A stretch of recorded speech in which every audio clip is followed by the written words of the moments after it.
Stay tune terus di channel aku, and don't forget to like this video, comment, and subscribe. Walter Becker, a guitarist, bassist, and co-founder of Steely Dan, passed away on Sunday morning. He was 67, and living in Maui. No official cause of death has been offered publicly, though earlier this year, after Becker skipped shows in New York and Los Angeles, Donald Fagen, his longtime partner in Steely Dan, told Billboard that Becker had been recovering from a procedure.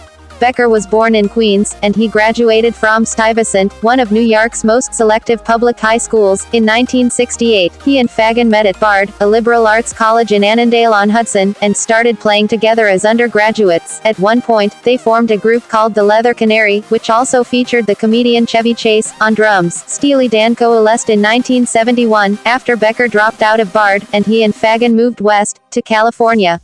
The band's debut LP, Can't Buy a Thrill, was released in 1972, producing two charting singles, Do It Again, and Reelin'. In the years, Becker was just 22 at the time, but, and I say this lovingly, admiringly, the band's early hits are suffused with midlife yearning. It's as if they instinctively took to a kind of premature, pansifical adulthood. Reelin', in the years, especially, is a wise and wistful accounting of how time goes by. Your everlasting summer, you can see it fading fast, so you grab a piece of something that you think is gonna last. Fagen chastises that these songs were written and sung convincingly by very young men on the loose in Los Angeles is extraordinary.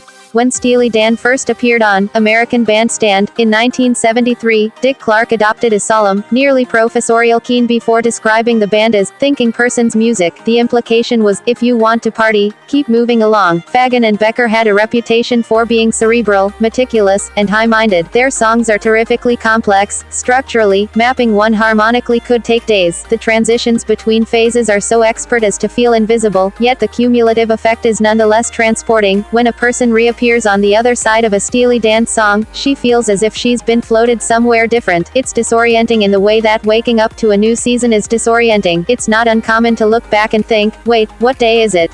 Which is all to say that Clark wasn't wrong in his characterization, exactly. Along with a handful of other genres, R&B, Chicago blues, various strains of Latin music, Fagen and Becker incorporated elements of jazz into their songwriting. For listeners who might have been unfamiliar with the particulars of what this meant, especially in a 70s rock context, elements of jazz surely felt like pretentious shorthand for nerd stuff. Mostly, Fagen and Becker were dissatisfied by rock and roll's more boorish, wrecking ball tendencies, and thought that they could do better. An early, winking iteration of the group was called Bad Rock Band. The idea was simply to make something richer and less rote, something more spiritually akin to the novels of Philip Roth, Terry Southern, or Kurt Vonnegut, less skronking and absurdist than Frank Zappa but just as ambitious. Fagen and Becker admired musicians like Sonny Rollins and Charles Mingus, determined, driving players who blithely disregarded or subverted other people's expectations of their work.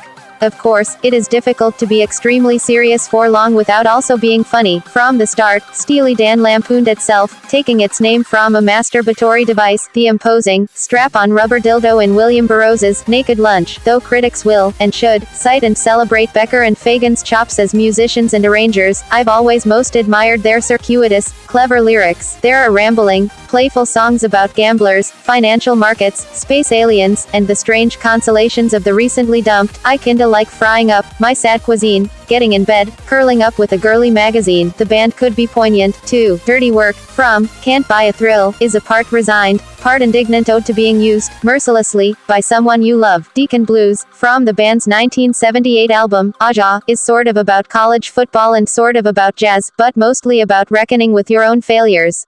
I'll learn to work the saxophone. I play just what I feel. Drink Scotch whiskey all night long. And die behind the wheel. Stay tune terus di channel aku, and don't forget to like this video, comment, and subscribe.